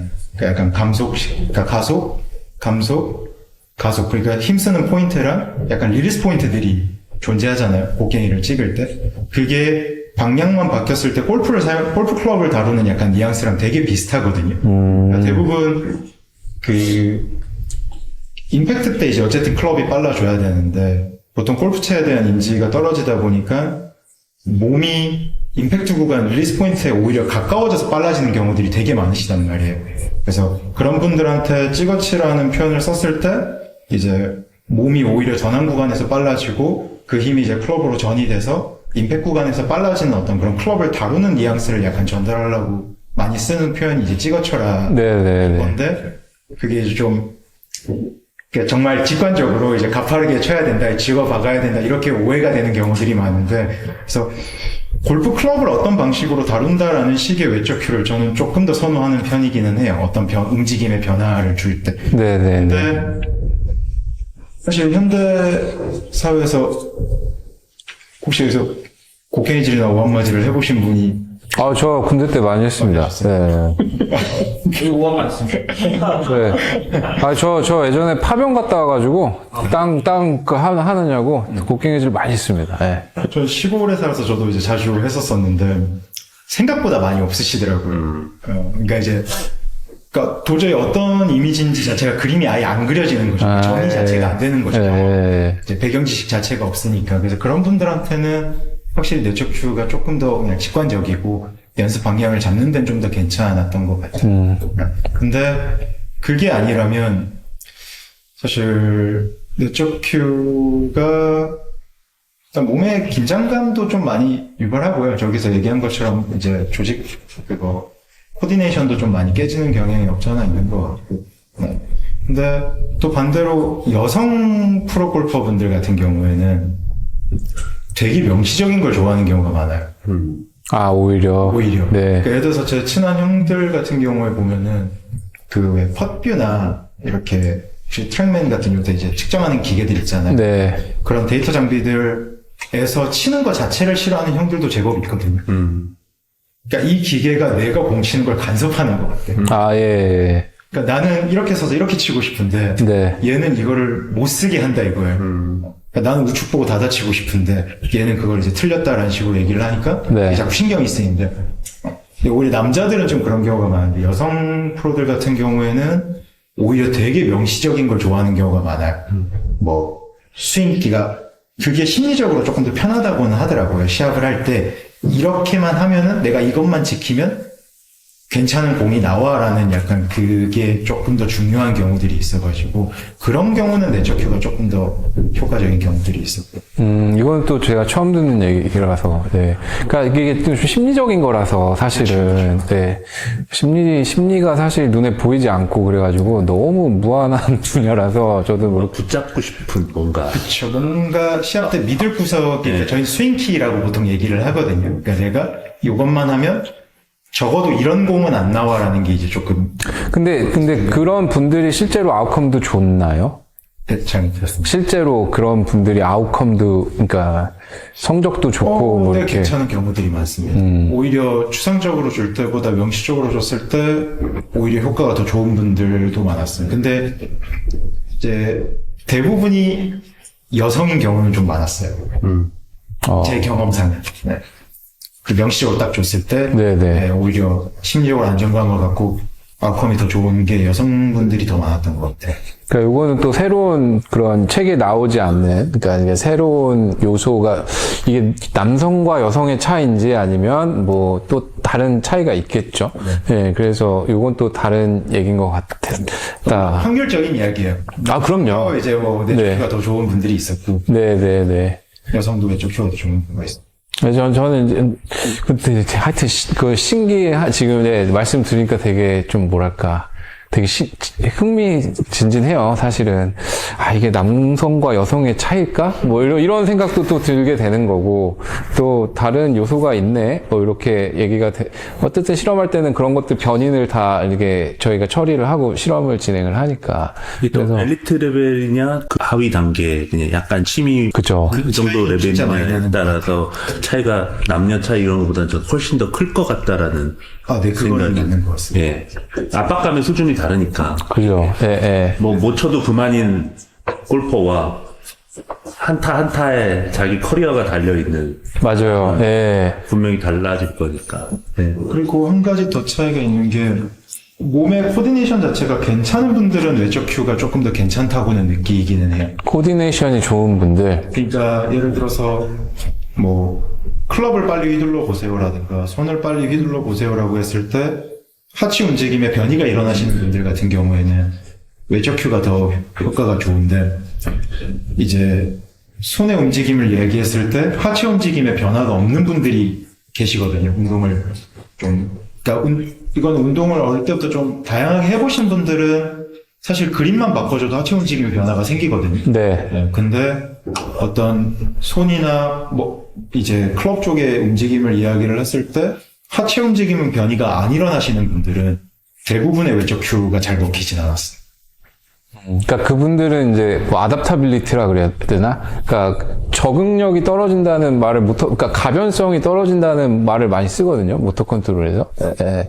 그러니까 어느 정도의 가변성은 부상도 예방하고, 그러니까 인간은 어떻게 움직임을 배운다 처음에 하면은 이제 뭐 망치질 얘기 나오면서, 예. 아웃컴은 같지만 다 다른 게 이제 가변성이라는 건데, 그게 보면은 진짜 떨어지는 분들이 엄청 운동신경이 안 좋다 이런 식으로 얘기하시는 분들도 많이 있었던 것 같고, 그러니까 운동신경 얘기가 나와서 말씀인데 저는 그 운동신경이 과연 뭘까 이거에 대한 고민을 되게 많이 하는 사람 중에 하나거든요. 운동신경이 뭘까? 저희 아들이 운동신경이 좋대요. 근데 어제 요가를 배우러 갔는데 같은 팀 애들보다 유연성이 제일 나빠요, 지금. 그러면서, 과연 운동신경이 뭘까? 사람들은 어떤 얘기를 하는 걸까? 그 가변성 얘기를 하는 걸까? 뭐 이런 생각도 많이 하고, 이거는 오늘 주제랑은 좀 상관이 없지만, 나중에 한번 또 얘기 나눠봤으면 좋을 것 같다고 생각을 하고, 압박감이 얘기가 나와서 말씀인데, 압박감이 있을 때와 없을 때의 시선 처리 차이라고 책에서 보여지는 건데, 아까도 얘기했지만 제임스 깁슨이라는 사람이 이제 그 비행기 조종사, 에어포스 출신이다 보니까 비행기 조종사 그런 착륙 이륙 퍼포먼스 하는데, 처음에 위에가 이제 압박감이 없을 때 저 계기판을 이렇게, 이게 어떤 장비냐면 눈에 안경 같은 거 쓰면 아이 트래커라 그래갖고 내가 어디를 이렇게 목이 돌아가는 게 아니고 시선이 어디를 돌아가는지 이렇게 트랙하는 장비가 있어요. 네, 저희 역학이나 모터 컨트롤에서 많이 쓰는 건데 그렇게 하는 거예요. 그러니까 위에랑 아래랑 다르죠. 압박감이 생기니까 이제 막 시선이 분산되기 시작한다. 뭐 이런 얘기가 나오더라고요. 그러니까 근데 압박감이 없을 수는 없잖아요, 그렇죠? 근데 압박감이 있는 상태에서도 시선을 좀 덜 분산시키는 훈련을 한다고 하면 만약에 퍼포먼스가 좋아질까? 아마 이런 논문 아직까지 많이 없는 것 같아요. 그래서 시선 처리가 중요한 이유를 이 사람이 계속 말을 하려고 하니까 압박감일 때 시선이 분산된다. 뭐 할 때, 골키퍼 여기 나오죠. 그쵸?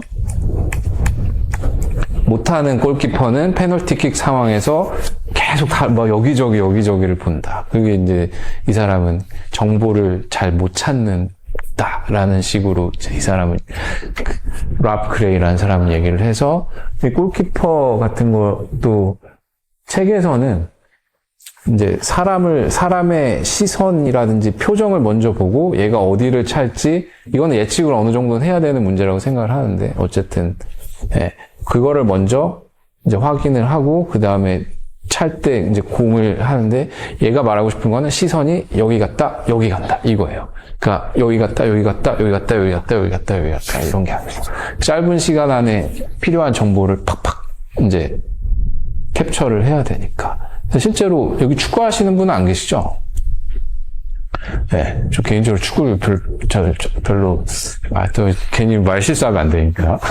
저는 축구를 이렇게 막 잘 몰라서, 뭐 요런 얘기도 하고. 근데 이 축구 선수의 그럼 어디를 봐야 되느냐? 물론 이거를 썼다고 해서 항상 성공할 수는 없죠. 당연히. 예, 항상 다 페널티킥을 막을 수는 없지만 그냥 프로 선수들과 아마추어 선수들의 시선 차이를 이제 비교를 했더니 이렇게 되더라. 그 다음에 책에서 나오는 것 중에 하나가 또 요거. 이제 대학교 유격수. 대학교 야구팀 유격수고, 이거는 메이저리그 경력 5년 이상, 이제 아이트래커로. 이제 투수가 공을 던지기 시작하는 시점에 이 사람들이 어딜 쳐다보고 있나, 이렇게 좀 보니까, 대학 야구 선수들은 뭐 여기저기를 보고 있고, 그 다음에 MLB 선수들은 딱 그 글러브, 공이 가는 그 트레젝토리를 딱 보고 있다. 뭐 그러면서 이렇게 얘기를 하더라고요. 그래서 이제 여기서 제가 느낀 거는, 저는 저 정도만 해도 아까 여기 센터장님 말씀해 주신 것처럼 주변시로 이렇게 좀 패턴을 다 볼 수 있다고 생각을 하지만, 좀 더 잘하는 선수들일수록 좀 더 명확한 곳을 쳐다보고 있구나라는 것을 좀 요 예시를 통해서 좀 느꼈던 것 같아요. 근데 이거를 좀 현장이랑 얘기를 해보면, 아까도 1루를 던질 때 글러브를 보고 던져라 라고 얘기하시는 코치님들이 많이 없더라고요. 유소년에서는 특히. 그냥 1루로 던져. 뭐 이렇게. 그리고 제대로 못 던지면 좀 죄송한 얘기를 맨날 화내시고. 애들한테 왜 이렇게 화를 내시는지 잘 모르겠지만. 네. 야구 코치 하시니까 화 안 내셨으면 좋겠습니다. 네. 감독님이 화내냐고. 그 애들 화내면 다 얼어가지고, 막. 오히려 못하는 것 같아요. 오히려 맞아요. 막 압박감이 너무 심해지니까, 이걸 또 압박감이, 저는 이제 얘기를 하죠. 압박감이 심해지면 네가 시선이 분산된다. 막 이런 식으로 얘기를 할 수가 있어가지고. 네. 모든 주의가 다 그쪽으로 가죠. 그쵸. 모든 주의가. 네. 혼나면 안 된다. 네. 틀리면 안 된다. 약간 이렇게 돼버리니까 압박감이 생기면 또 어떻게 되냐면, 아까, 주의력이 흐트러지는 가장 큰 그 이유 중에 하나가 압박감이라고 설명을 하더라고요, 실제로. 압박이 되면 주의력이 흐트러진다기보다 외적 큐, 그러니까 공을 보고 이렇게, 그러니까 그 수비수들의 포메이션을 봐야 되는데 이제 나한테 오는 거예요. 나한테 공이 오면 잘 잡으려면 이렇게 해야 되는데 못 잡으면 어떡하지? 그러다 보니까 내 자동화된 움직임, 아까 시계 태엽이 이제 깨지기 시작하면서 이렇게 안 좋은 퍼포먼스로 된다. 그러면서 그렇다고 하는데 저는 이거 굉장히 뭐랄까 수긍이 가더라고요, 실제로. 저는 과학적으로 아직까지 이게 확인되진 않았어요, 저한테는. 왜냐면 눈에 보이지 않고 이제 실험적으로 증명된 건 많이 없으니까. 근데 이게 경험적으로 봤을 때는 이게 굉장히 저한테는 와 닿더라고요. 많은 연구 결과는 아니고 몇 개 연구 결과들이 슬럼프를 당하면 이제 자기의 그런 포커스가 몸 쪽으로 온다는 얘기를 많이 하더라고요. 그리고 마지막으로 이제 하는 게 통증과 부상. 아까도 얘기했지만 아프면 계속 거기 특히 발바닥 이런 데 아프면 계속 신경 쓰이다 보니까 계속 부상이 있는 선수들은 이거는 꼭 모터 컨트롤이 아니더라도 제가 AT 하면서 느끼는 거지만 부상이 있는 선수들은 진짜 웬만한 정신력 가지지 않으면 회복해도 좀 약간 계속 이렇게 불안해하는 경우를 많이 봤기 때문에 이런 것들을 할 때 이제 코치님이라든지 트레이너 분들이 이렇게 어떤 큐잉이라든지 요런 컨셉을 좀 이용해서 좀 그런 의식을 밖으로 빼줄 필요가 있다고 저는 분명히 생각을 합니다. 이 책에서.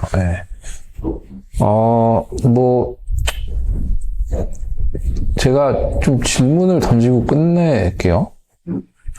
자, 움직임에 신경을 쓰면 움직임이 좋아질까? 이 책은 아니라고 얘기를 합니다. 그렇지만 움직임에 신경을 써야 될 때도 있다라고 얘기를 하면서 주의를 내적으로 둘 때와 외적으로 둘 때의 차이, 선수에게 팔 더 쭉 뻗어처럼 몸에 대한 지시를 주는 것이 실제로 퍼포먼스를 향상시켰나요? 이렇게 했는데, 이런 경험을 실제로 해서 해 보셨다고들 하시니까, 그러니까 실제로 내적 주의 초점을 줬을 때와 외적으로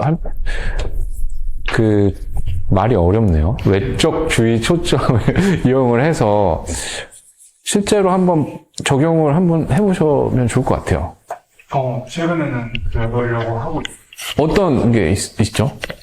제가 원래 저 선수 생활할 때도 네. 제가 내적인 부분에 대해 되게 많이 신경을 썼었단 말이에요. 네. 제가 투수 출신인데 다리를 들 때부터 킥을 할 때부터 릴리스까지 엄청 신경 쓰고 던졌는데 그러다 보니까 작년에 첫 코치를 할 때도 애들한테 내적주의에 대한 얘기를 많이 했어요. 킥을 하고 골반의 움직임이나 무릎의 움직임 얘기를 많이 했는데 최근에는 발을 제가 만약에 오른손 투수면 오른쪽 발 바깥쪽에 제 발을 대주고 제 발을 민다고 생각하고 나가라고 하면 무릎이랑 골반의 움직임이 자연스럽게 원하는 방향으로 가더라고. 자동적으로. 네. 네. 그러다 보니까 외쪽으로 두니까 이렇게 내 쪽에 두지 않고 외쪽에 둬도 이런 움직임이 나오네라고는 좀 생각은 했어요. 최근부터 그렇게 해서 아직 많은 경험을 하진 않았지만 네. 이게 데이터가 아마 더 많이 쌓이시면 이게 진짜 닿을 거라고 생각을 많이 하고 뭐 여러 가지 준비를 해왔지만 지금 시간도 좀 많이 없는 관계로 저는 이거를 좀 여쭤보고 싶은데 시선을 잘 쓰는 선수, 주의를 잘 조절하는 선수는 어떤 특징을 갖고 있다고 보시나요? 주변 환경이 좀 괜찮은 애들인 것 같아요. 좀 더 구체적으로. 그러니까 실수를 너무 부정적으로 생각하지 않는 애들이 확실히 네. 조금 더 압박 상황에서 집중을 조금 더 그쪽으로 잘 할 수 있고 뭔가 이렇게 실수에 대해서 뭔가 되게 부정적인 피드백들이 많았던 애들이 오히려 이렇게 압박 상황에 있을 때 되게 초크 상태에도 잘 오고 그러다 보니까 실수 자체를 그냥 좀 과정이다라는 식으로 잘 바라봐주는 주변 환경이 있는 애들이 확실히 저렇게 어떤 특정 상황에서 주의를 좀 잘 조절한다라고 느끼는 것 같아요. 여기는 이제 타고난 거고 여기는 좀 물론 타고난 거는 분명 있죠. 타고난 것도 분명 부정할 수는 없다고 생각은 하는데 그런 환경 근데 사실 어찌 보면 그 환경도 그 선수 입장에서는 타고났다고 볼 수 있으니까요. 그쵸. 예. 그 선수가 컨트롤할 수 있는 요소는 아니죠. 그쵸. 예. 어떻게 보면 그거는 축복받은 환경일 수도 있는 거고. 많은 게 운이죠. 혹시 여기 야구 선수 아드님이 하시고 계시다니까 지금 뭐 어디서 하시는지는 제가 여쭤보기 좀 그렇고 몇 학년? 중학교 1학년. 아, 어떤가요? 거기 팀은?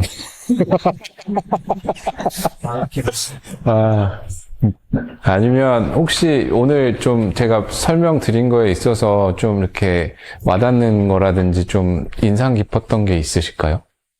지금 모든 얘기들이 많아 너무 재밌고 와닿고 네. 지금 환경적인 요인이라고 하면 이제 제가 더 환경적인 요인이 되는 거니까 아, 그렇구나. 어떻게 공연을 하나 이런 부분도 생각을 하게 되고 네네네. 많이 배우고 있습니다.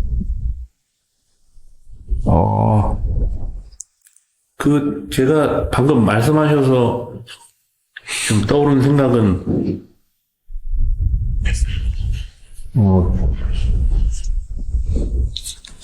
그러니까 저는 그 내적 큐, 외적 큐에서 중요한 게, 특히 우리나라 환경에서 중요한 게 그 가장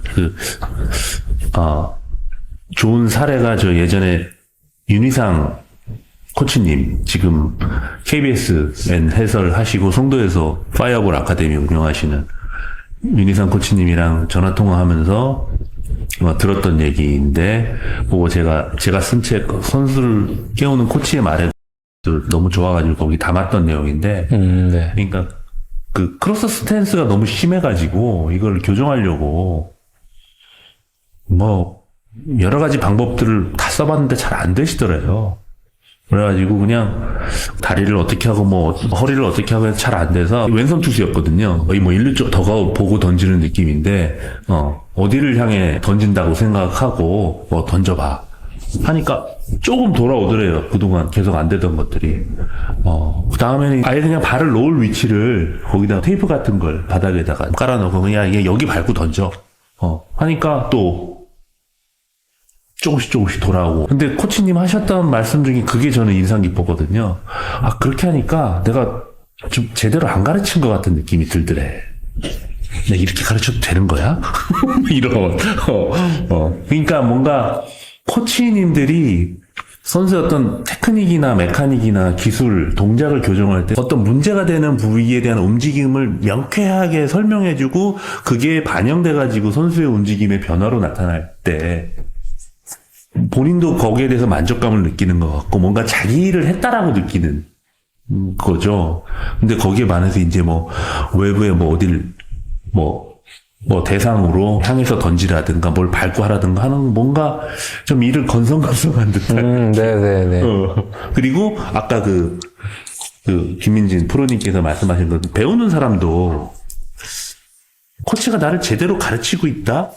이 시간을 나를 위해서 충실히 열심히 가르치고 있다라는 느낌을 덜 받는 느낌이 있지 않나. 아직 우리 문화에서는 이런 게 일반적이지는 않다 보니까. 그런 것들이 이제 이런 외적 교류를 시도하는데 장애물로 작용하는 것 같아서 그래서 이번 로크레이 박사 이제 세 번째 책 1월에 나오는 거에서 이 부분을 제법 비중 있게 다루는데 그러니까 막 사람들이 그런다는 거죠. 게임 중심 연습을 하거나 그러면은 부모들이 옆에서 이렇게 탁 지켜보고 있다가 와서 얘기한다는 거예요. 그래 이제 언제부터 그래서 가르치기 시작하는 거예요? 물어본다는 거예요. 이거 지금 연습인데 이걸 통해서 계속 기본기를 만들어 가고 있는데도 뭔가 이렇게 팔은 어떻게 하고 다리는 어떻게 하고 드리블은 어떻게 하고 패스는 어떻게 하고 이런 것들에 대해서 설명을 안 해주니까 가르친다고 생각을 안 하는 거죠. 그래서 이 부분에 대해서는 교육을 얘기를 해요. 그래서 이 과정을 하면서 선수에게도 관련된 부모가 됐든 팀 사람이 됐든 누구에게든 왜 우리가 이런 연습을 해야 되고 하는지에 대해서 계속 선수에게 연습을 하듯이 설명을 해주는 작업들을 얘기를 하더라고요. 저도 되게 동감 가는데, 요즘, 그러니까 이 움직임이 아니더라도 요즘에 교육 보면, 이렇게 뭐 토론도 많이 하라 그러고, 이제 프로블럼 솔빙 뭐 이런 것도 많이 하라 그러고, 플립드 러닝 뭐 이런 것도 많이 하라 그래요, 대학에서. 사실 저는 별로 할 일이 없거든요. 전 좋습니다. 강의를 안 해도 되니까. 네. 근데 그런 게 더 효과적이라는 얘기를 많이 하더라고요. 그래서, 근데 똑같은 마음이에요. 내가 이렇게 안 하면 강의를 안 한 것 같고 일도 안 한 것 같고 약간 그런 부담감이 사실은 있어가지고 그건 그냥 좀 글쎄요, 이게 문화적인 건지 아니면 아직까지 그 스스로 하게끔 한다는 게 아직 저희 나라 같은 경우 정착이 안 된 건지 뭐 그것까지는 잘 모르겠는데 지금 현재는 트렌드가 꼭 야구뿐만이 아니고 모든 교육 현장에서 이렇게 스스로 깨닫게끔 하는 게 그런 방법을 교육학에서도 연구를 하는 것들이 지금 현재 트렌드이기 때문에 맨날 창의력 얘기하잖아요. 전 개인적으로 창의력은 어느 정도만 있으면 된다고 생각하는 사람 중에 하나긴 하지만 저 와이프가 예능하는데 너무 창의력이 강해가지고 좀 피곤한데 네, 두 개가 좀 같이 섞여야 된다고 생각하는데 뭐 아무튼 요즘 트렌드가 그러다 보니까 코칭법도 사실은 누군가를 가르치는 거잖아요, 그렇죠? 그러다 보니까 그런 것 같은데 네. 아무튼 그래서 교수님 이제 마무리 하시고 이제 나머지 분들 좀 더 이제 식사하면서 얘기 나누고 하면 좋을 것 같아요. 네, 좋습니다. 자, 그래서 이제 뭐 왔다 갔다 했습니다. 왔다 갔다 이제 해서 오늘 이제 책을 이렇게 했는데 한번 기회 되시면 좀 읽어보시고 아까 말씀드렸지만 1, 2장은 정말 개념적인 거에 대한 거거든요. 그래서 1, 2장만 넘어가면 재밌어요. 그러니까 뭐 읽어봐 주시고 이런 개념들이랑 이런 것들에 관심을 가지고 이제 트레이너분들이랑 뭐 이렇게 많이들 해주시는데 좀 젊은 코치분들 이런 분들이 많이 해주시는데 이런 것들이 좀 더 열려야 좀 발전하지 않겠나라는 생각은 해요. 어떤 생각을 요새 많이 하냐면 전 미국에 오래 있다 왔으니까 스포츠 과학도 발전하고 있고요. 트레이닝도 발전하고 있고요. 야구도 발전하고 있는데 얘네가 합쳐질 생각이 전혀 없어요, 지금. 네.